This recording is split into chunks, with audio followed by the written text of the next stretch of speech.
Hello and welcome back to Ghosthunter. Let's continue exploring beyond this church and see what we can find. Maybe we'll learn more about the person's eulogies for as well. So down this ladder we'll head into this basement area. That seems to be less of a basement, more of an accidental place at the first, but we'll get built a crypt down here. The catacombs were a fairly short area, just this room pretty much, but they're a very interesting transition from the previous area and the current one that we're about to head to.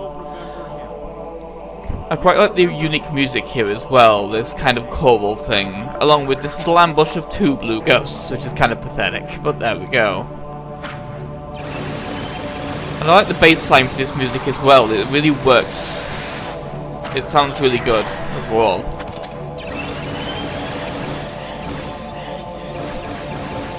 Although it can get somewhat loud, and this guy behaved a bit weirdly going all the way up there. It's like the camera didn't quite know what to do with him because he went out of bounds. But that was pretty funny when that happens.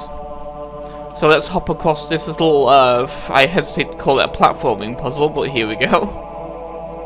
Hop across these floating catacombs and move on.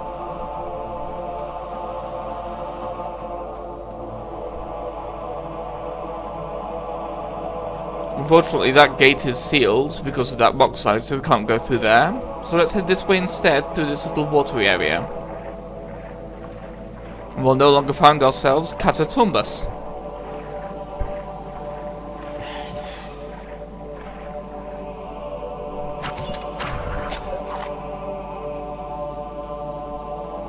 Yeah, you don't need that health, but it's nice to know it's there, even if we ever did need it. We won't really be coming back through here for it, so... These are little crouching things to get around here, a little tutorial on that. Don't really need to do it much, but it's nice to know we can do it when we need it. This is a particularly interesting area. This town is the focal point of the entire swamp, besides the Dormford mansion itself. This is a town we'll learn more about as we progress through it, but I quite like the way it looks, the way the buildings are all kind of sloping into the water, that kind of thing, and the fact that it's obviously met with some sort of a disaster. This is also where some of the meaner enemies show up, because you may have noticed those invisible hillbilly guys we saw. Well, they're here and we have to fight them now. This is what the goggles are designed for, but I've never found them much use because you need to be in first person to use them. And as you'll see when I get a little confused here, the first person controls aren't particularly good because you kind of get stuck in one place. You can't physically move the character. You can only rotate, which means using the goggles is pinned to in one spot where they get shot over and over again, so I tend to just blind fire. And yeah, this is me. The controls can be a bit weird using them as well, so that's why I don't bother using them much. But there's the goggles themselves. And again, you have to be staying pretty much perfectly still, and also all the goggles really do is put you at a disadvantage. It's easier to just sweep the crosshairs over the enemies until it turns red. That was me making sure the guy over there hadn't spawned yet. He hasn't, but I was just making certain because he can be a pain if he shoots you from the back, from behind. But the majority of enemies of this particular part of the area are in this barn, so let's head straight in there. Screw stealth, screw sniping, let's just run in there and shoot, because if you can get close enough to these kind of enemies, this is actually the easiest way to deal with them. Just run in there, when you're in, make sure you're in the right kind of range, and just start shooting at them. Here I'm still using a sniper rifle, but I stopped doing that fairly quickly. I only really use it when it's actually preferable. For example, when you can't get close enough to hit them easily. But for the most part, I've learned my lessons. I'm switching to this gun because it just generally it's more efficient. Missing with a sniper rifle shot is equivalent to missing with 10 of these, so it's just easier to fight them. The hard way is the easy way. These guys are pretty irritating, but they're interesting enemies for reasons we'll see in a few videos' time. For now, we're just going to have to fight them, though. The reason these enemies are much more dangerous, though, than most enemies is not just because they're invisible. They are the only enemies up to this point in the game that actually work together. They can flank you, they can snipe you, they use tactics. He's like the only place where it's actually useful to use a long range weapon. And even then, it's just kind of not really much going there. And yeah, the grenade has a minimum range, so it can be hard to pick up ammo from too far away. Especially bad if you need health, and health is too far away to reach. Also, the health and ammo pickups have physics, so they can often get stuck on the environment, and that can be a lot of fun when trying to retrieve them. But now we have a lot more ghosts to deal with, so let's deal with them. And yeah, we can't stun them with the grenades, as the game had told us last episode. So these guys we have to fight with just our plain guns.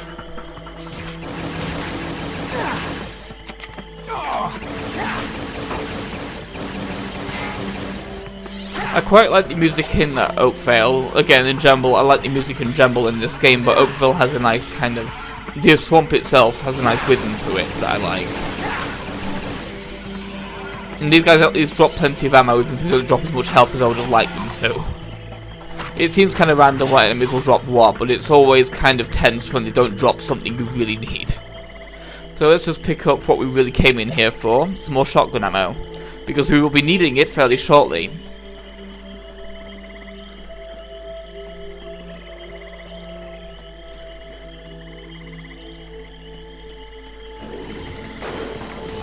And this is why. The second type of invisible enemy, these massive guys who have alligator heads and chainsaws, they are very dangerous. You saw him hunker down, that can be a big problem. You'll see why in later fights with those guys, because of course that isn't the only time we're fighting this guy. Because every horror game needs to have a chainsaw guy. But those guys are actually easier to deal with than the smaller guys, because they are much bigger targets, and they are much more obvious. And yeah, that's him kind of warning us, oh, there's a guy at the window, but we've already killed him, so it's more just calling out the piggy. So now we can go through the area. He's broken out for us, and those gates with the ram heads are one way. We will see what the purpose of those is later, but for now, we're just investigating the barn for now. Of course, that big area in the middle seems to be kind of a trap, so let's head up to this smaller area first at the top and see what we can find. A little bit of ammo. Yay. So yeah, for the larger enemies I prefer to switch to shotgun for them because it dispatches them much quicker, and a lot of them have at least 1 or 2 attacks and can be very dangerous. So the shotgun makes really quick work of them, and that's really good for you. And yeah, that was an obvious trap.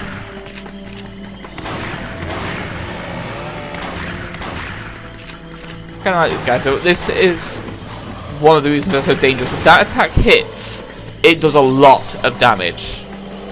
Like, depending on distance, it can do anywhere between, like, because other enemies can do that kind of charge for the larger enemies. If that attack hits, if it's from close enough, it can barely do any damage to you, but if it hits from far enough away, like, say, that range he was at, or a little further, it can do about 50 or 70 damage, so yeah. Be very careful with those alligator men to actually dodge that attack when they do it.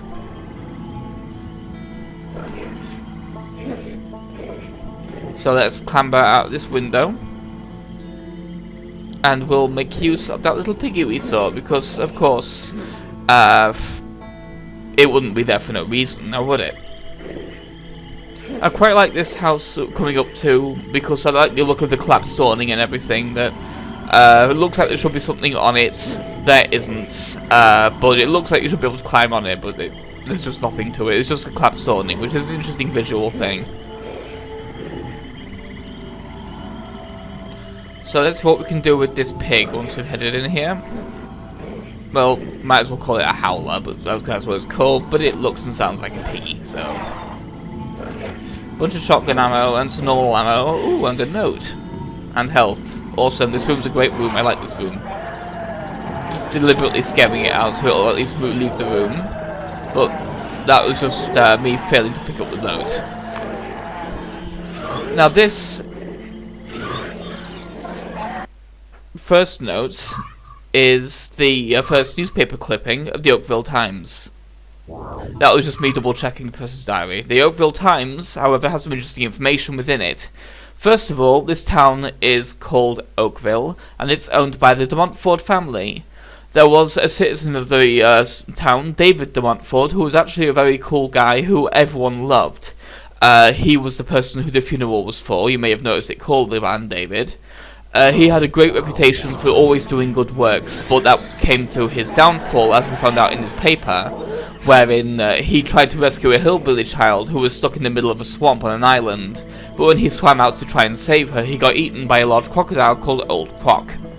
His mother, Lady de Montfort, who we met in the mansion, is not nearly as nice as he was. She immediately turned around and blamed the hillbillies, claiming that they put their little girl on there as a trap for him. She's a very suspicious old woman. But yeah, this town is a mining town. Owned by, yeah, this was me making a mistake here. These guys can be a real pain in the ass. Because they're loud, and they. But the one thing I quite wanted to show off though, this guy retreats to a doghouse, which is just kind of cute. I like that they find little places to rest, like, that are appropriate to what they're like. So, like, this guy's in a little doghouse. It's just a cute visual thing. But oops again, so let's get out of his way and let him actually go on his rounds. Because you may have noticed, they open particular doors for us, if we can stealth around them. So let's just wait here until he moves past.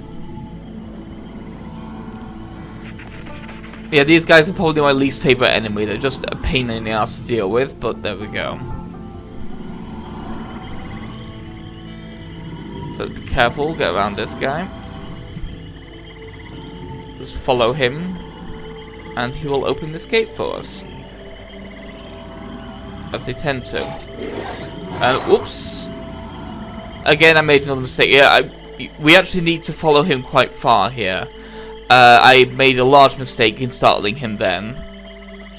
Because through this barn, there is actually another gate.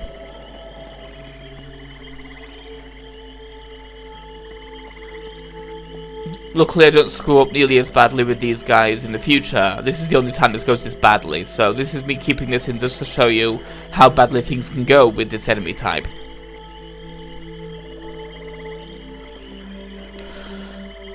One more thing I'd like to discuss is that I quite like the way the game kind of hints that there's something up with the enemies we're fighting here, because they are so different to every other ghost we've ever met. And the reasoning for that will be coming in a few videos time again, but I just quite like that that is a thing that the game has kept in mind. That is something the player will probably notice, that most ghosts aren't organised, most ghosts you can see, and most ghosts can be grenaded. But I wonder what's up with these ones. First of all though, let's head around here, and restart this ridiculous part. This time though, I get it right, so don't worry about that. Just need to...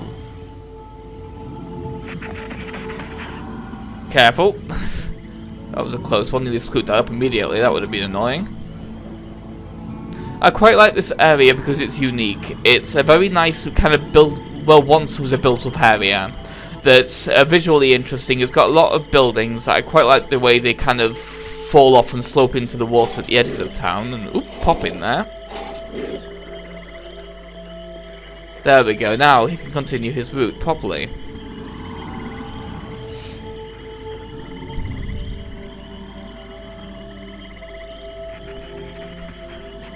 Being a lot more careful here. One thing I quite like with these guys is they actually give you free health and ammo as well when they dig them up there in those areas. That can make them very invaluable when following them. It can be go from a, oh no, these guys again, to oh cool, I need more health and ammo. These guys are a useful irritation basically. Although they are my least favourite enemy in this game.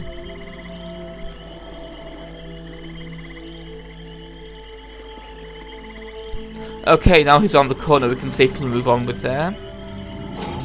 And finally, head through that gate.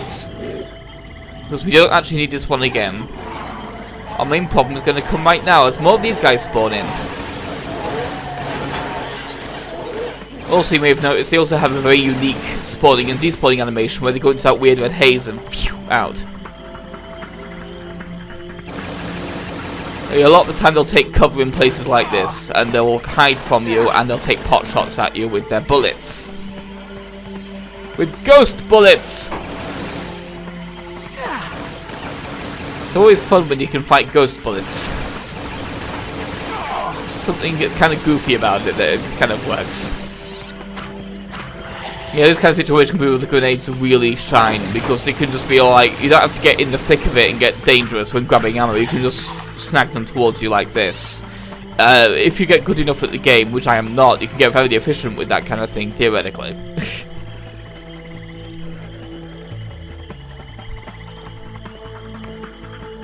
So let's head down here and infiltrate this town further through this basement area here.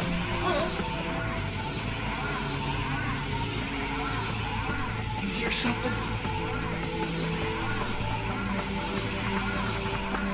Also, these ghosts can speak and communicate with each other. They are coordinated. And now, we're gonna mess up their day.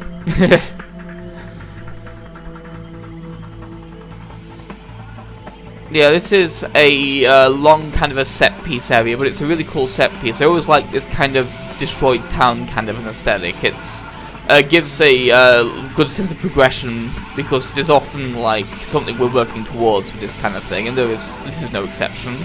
This can be annoying to kill these guys because they're through these rafters, and as you can see, they can block your positioning. You can block your bullets and stuff. But it also means they can block theirs. There's one of them destroyed. And a lot more health as well. So let's just turn around and take this other guy out from under there. This guy has a bit more trouble hitting because of these rafters.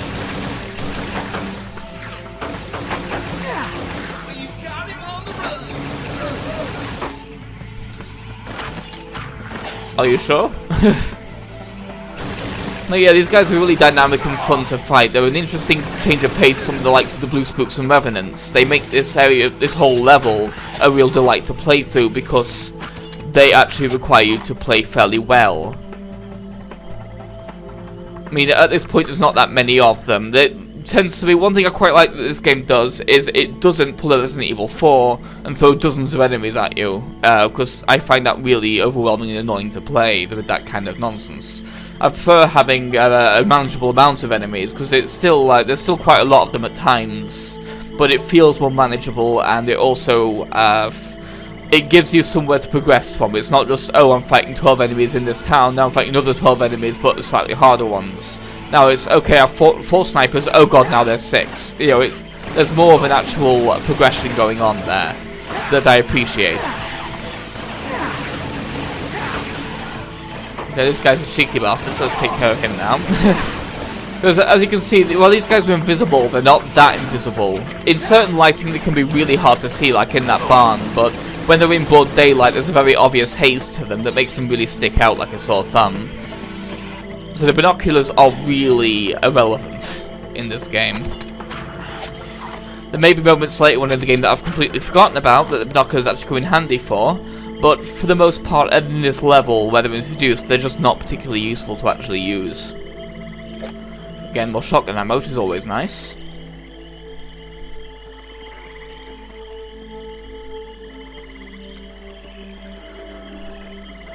So yeah, we're about 2/3 of the way through the actual town now, so let's see what else we can find in his area.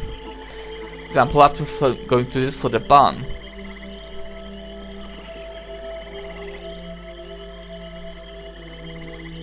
I think this is fairly obvious. It's going to be another trap, but we'll see about that when we come to it.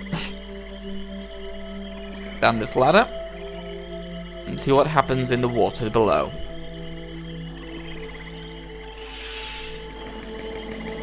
I keep forgetting about that. Yep, there we are, there's the sound, and there's the man.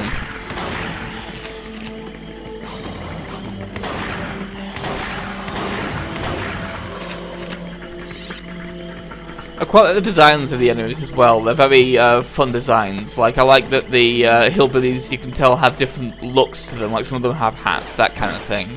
And also the alligator guys have their own distinct charm too. And considering a large part of this level's backstory is in Alligator, it's fairly thematically appropriate too.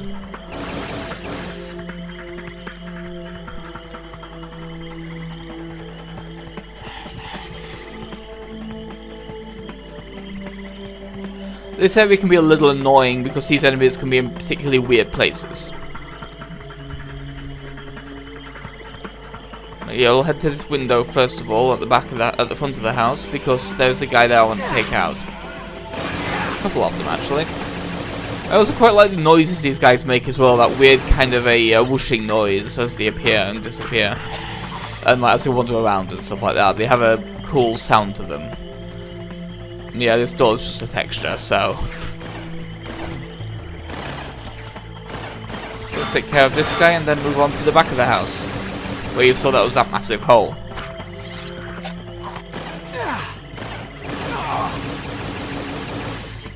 Yeah, these guys can be very bad because they can chip at you very easily, so you can often have a point where they're just not dropping much health, and while they're not doing that much damage per shot, you're getting shot a lot. At least I am.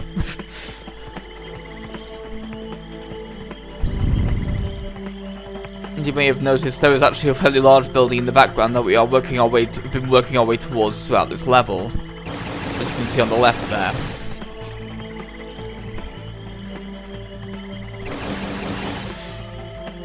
This area has a good balance of combat and visual lore. It looks very interesting, and you can kind of tell from a glance, at least get an idea of what happened here, what it used to be, that kind of thing. Like, you can tell something happened to flood it, that kind of stuff, and that it used to be a bustling community because of the fairly well put together infrastructure and everything with the buildings and the town hall that we're approaching now, and this newspaper printing place as well. Just making sure there's nothing behind me, and let's head into the Oakville Times, see what we can learn there.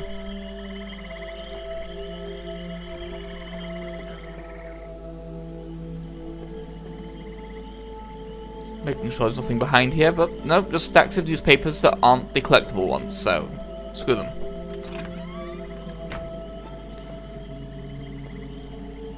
And here's yet another page of the Oakville Times.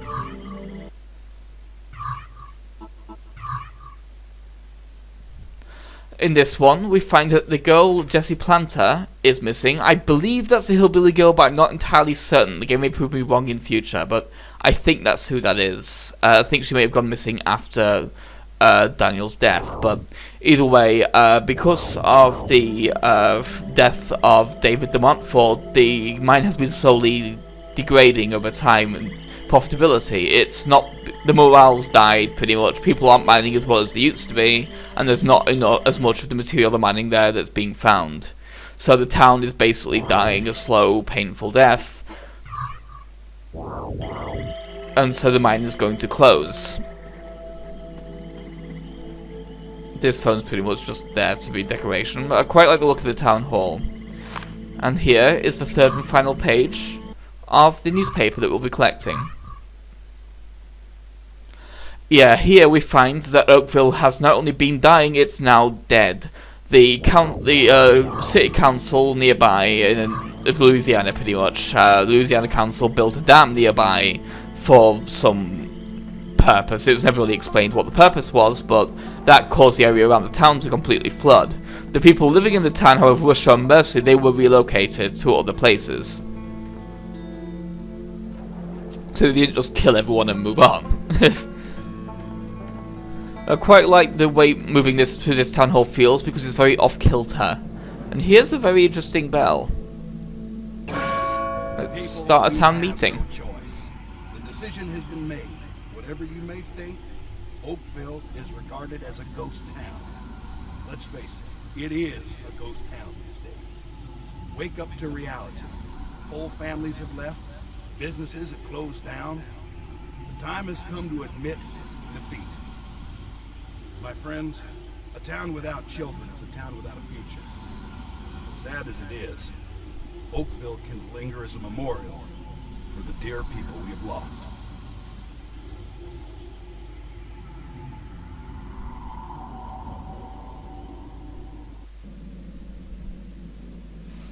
And there we have it. That's the townspeople who are probably preparing to be shipped off to the other places they were relocated to, having one last meeting to discuss their national pride, pretty much, in their town, and their sorrow at its being lost. The music really fits this area because it's a very somber kind of an area, with very somber kind of, yet hillbilly-ish kind of music. So let's follow them through this somewhat empty corridor.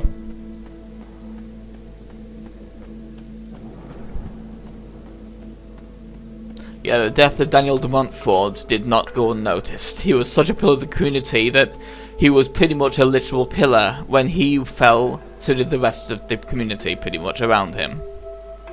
Everyone lost hope and the town died. And here we are, appropriately enough, at the end of the town. So, coming up, we get to the bayou proper. We just give you a small sneak peek here. This area, as you can tell, is going to be a little less visually interesting, but it's necessary, so I will see you next time as we head through the Oakville Bayou. I hope you've enjoyed our trek through the town, and I'll see you next time. Goodbye.